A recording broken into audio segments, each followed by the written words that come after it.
tetek de pungguang lewu tilap langit.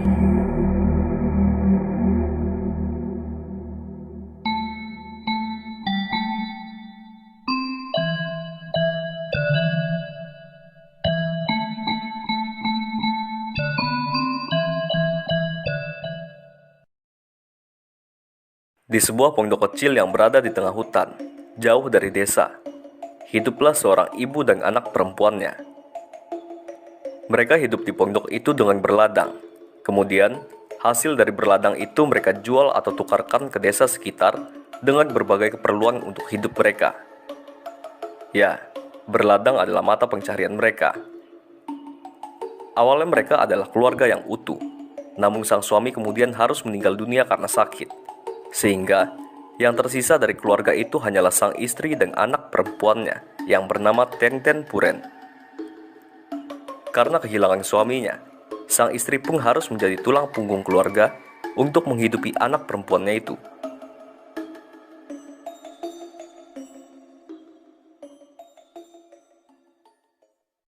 Alkisah pada suatu waktu, Tenten Puren dan ibunya sedang menebas rumput di sekitar ladang.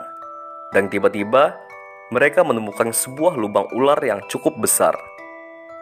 Di dalam lubang itu mereka mendapati seekor ular sanca gendang, yaitu ular sanca yang berukuran pendek, atau dalam bahasa Dayaknya, biasa disebut ular depung.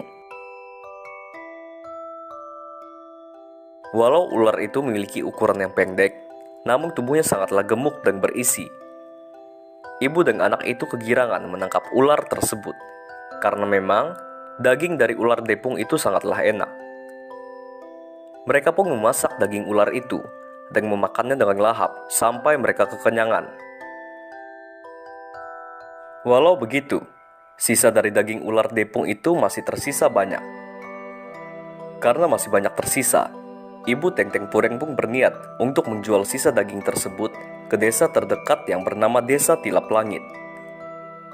Walau Desa Tilap Langit merupakan desa terdekat, namun perjalanan dari pondok mereka ke desa itu tetap memakan waktu berjam-jam. Singkat cerita, siang hari itu sang ibu pun bersiap untuk berangkat dan menyuruh Tenten Puren tetap tinggal di pondok untuk menunggu ibunya sampai kembali pulang. Ibunya berpesan agar Tenten Puren jangan kemana-mana dan tetap di dalam pondok menunggu sang ibu. Setelah memberikan pesan pada Tenten Puren, sang ibu pun berangkat pergi meninggalkan Tenten Puren sendirian di pondok.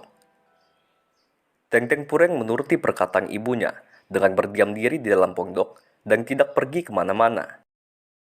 Ia menunggu berjam-jam lamanya, dari siang hari hingga akhirnya hari mulai sore. Karena ibunya sangat lama, Tenten Puren mulai bosan menunggu di dalam pondok, dan ia membuka pintu pondok lalu keluar untuk duduk di pelataran pondok sembari menikmati udara segar di sore hari itu. Tenten Puren yang sendirian itu mencoba membuang rasa bosannya dan bernyanyi. Tenten Puren, ni hao ndang endau, jual tetek de pungguang lewu tilap langit. Yo, Esu. Tiba-tiba terdengar suara sahutan dari belakang pondok. Suara itu terdengar sangat berat. Tenten Puren sontak terkejut dan seketika diam. Tenten Puren berpikir, apakah mungkin ia hanya salah dengar? Tenten Puren diam sejenak. Lalu, saat keadaan mulai hening, ia pun mencoba bernyanyi lagi untuk memastikan. Tenten Puren, ni hao ndang endau, jual tetek de pungguang lewu tilap langit. Yo, Esu. Tenten Puren terkejut bukan main. Ia lalu dengan cepat langsung berdiri dan berlari masuk ke dalam pondok, mengunci semua pintu dan jendela, lalu duduk bersembunyi sembari gemetaran. Pikiran Tenten Puren bercampur aduk. Apakah ada seseorang lewat di belakang pondok? Apakah orang itu berniat jahat? Apakah itu adalah orang atau makhluk gaib? Kemudian terdengar suara langkah kaki mengelilingi pondok. Tenten Puren mencoba memberanikan diri untuk mengintip dari celah dinding pondok. Dan ia melihat sosok makhluk hitam besar dengan mulut yang sangat lebar, dan tangan makhluk itu lebih panjang dari kakinya. Itu adalah Kambeng Sangdung atau hantu Sangdung. Hantu Sangdung itu mengendus-ngendus sekitar, dan ia mencium bau anak kecil. Teng-teng Pureng gemetar ketakutan setengah mati, dan mencoba menutup mulutnya agar tidak bersuara. Makhluk itu cukup lama mengelilingi pondok, dan kemudian mengetok pintu. Oh, Esu. Teng-teng Pureng tidak menyahut sama sekali. Ia tetap diam gemetaran. Setelah beberapa lama, akhirnya suara langkah kaki pun menghilang. Teng-teng Pureng lalu mencoba mengintip lagi melalui celah-celah dinding, dan tak ada siapapun. Mungkin hantu tersebut sudah pergi, begitu pikir Teng-teng Pureng. Tak beberapa lama setelah itu, sang ibu pun pulang kembali. Teng-teng Pureng bergegas mendatangi ibunya, dan menceritakan semua kejadian yang baru saja dialaminya. Sang ibu yang mendengarkan cerita anaknya itu, lalu berusaha menenangkan anaknya tersebut, dan menasehati agar jangan sekali-sekali berani keluar dari pondok, apalagi saat hari sudah sore. Dan menegaskan pula agar selalu mengunci pintu apabila di lain waktu sang ibu bepergian lagi ke desa. Teng-teng mengiyakan perkataan ibunya dan berjanji. Esoknya Teng-teng Pureng dan ibunya beraktivitas seperti biasa. Mereka berdua siang itu sedang asik menebas rumput. Saat itu Teng-teng Pureng dan ibunya berbagi tugas dalam menebas rumput. Teng-teng Pureng menebas rumput di sekitar kiri dan ibunya di sekitar kanan. Setelah selesai menebas rumput, Teng-teng Pureng mencari ibunya. Saat ia mendatangi lokasi ibunya menebas rumput, ibunya sudah tidak ada di situ. Teng-teng lalu kembali ke pondok mencari ibunya, namun tak juga ada. Teng-teng Pureng lalu mencari lagi ke sekitaran pondok, namun juga tak ada. Tiba-tiba, dalam kesunyian itu, terdengar lantunan yang biasa ia nyanyikan. Teng-teng Pureng, ni hao dang endau, jual tetek de pungguang lewu tilap langi. Teng-teng Pureng terkejut, lalu ia sekali lagi mendengar suara tersebut. Teng-teng Pureng, ni hao dang endau, jual tetek de pungguang lewu tilap langi. Teng-teng Pureng langsung ketakutan dan juga curiga. Jangan-jangan ibuku dimakan hantu Sangdung. Begitu pikir Teng-teng Pureng. Teng-teng Pureng pelan-pelan mendekati arah suara lantunan tersebut. Dan ia melihat hantu Sangdung yang besar itu tepat di hadapannya. Teng-teng Pureng lalu menangis dan berlari sekuat tenaga, tanpa menoleh ke belakang. Ia terus berlari menuju ke desa Tilap Langit. Sesampai di desa Tilap Langit, ia pun menceritakan kejadian itu pada warga desa. Warga desa prihatin dan menolong Teng-teng Pureng.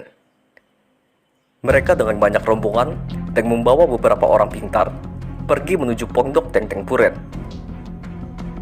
Mereka mencari ibu Teng-teng Pureng kemana-mana dengan masing-masing berbekalkan obor api. Akhirnya setelah pencarian beberapa lama, mereka pun menemukan mayat dari ibu Teng-teng Pureng yang sudah acak-acakan. Wajahnya hancur, lengan dan kakinya terputus. Teng-teng Pureng yang melihat mayat ibunya itu tak kuasa menahan tangis. Ia menangis jadi-jadinya. Melihat hal itu, warga desa lalu menenangkan Teng-teng Pureng dan membawanya kembali ke pondok. Di situ mereka memiliki orang pintar yang berkata kepada Teng-teng Pureng agar berhenti bersedih dan tak perlu khawatir. Orang pintar itu lalu merebahkan mayat ibu Teng-teng Pureng di lantai dan mengoleskan sebotol air yang sakral ke setiap bagian yang hancur dari mayat tersebut. Lalu, menutup setiap bagian yang dioleskan air tersebut menggunakan selembar kain. Setelah itu, tiba-tiba setiap bagian dari mayat sang ibu yang hancur itu perlahan-lahan pulih kembali dan sedikit demi sedikit menjadi utuh seperti sedia kala. Ibunya pun kembali hidup lagi. Teng-teng Pureng lalu menangis memeluk ibunya dengan bahagia. Ternyata ibunya bisa diselamatkan. Saat ibunya sadar, para tetua menanyakan apa yang telah terjadi pada sang ibu. Ibu Teng-Teng Pureng menceritakan bahwa saat ia menebas rumput di ladang, tiba-tiba ia diterkam oleh sesosok makhluk besar yang mengerikan. Lalu setelah itu, ia tidak tahu apa lagi yang selanjutnya terjadi pada dirinya.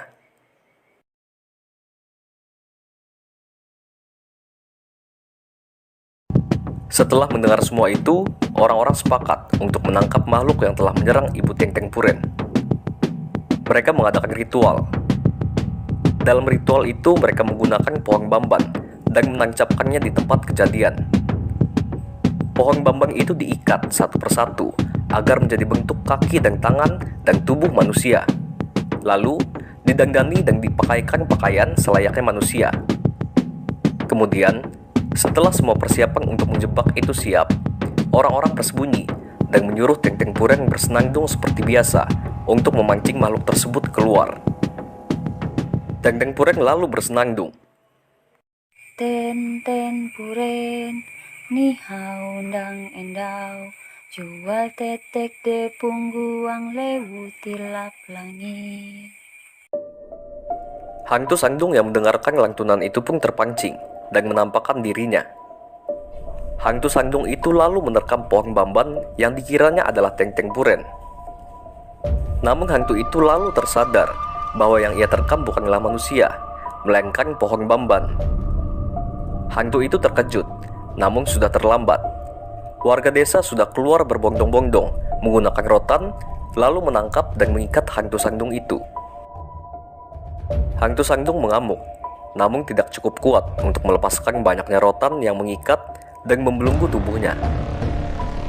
Warga desa rame-rame mengaraknya ke desa Tilap Langit. Lalu sesampainya di desa, mereka melakukan ritual dan membakar hantu Sangdung tersebut hidup-hidup sampai tak bersisa sedikit pun. Kemudian, setelah selesai, abu dari hantu Sangdung itu ditaruh di Sangdung.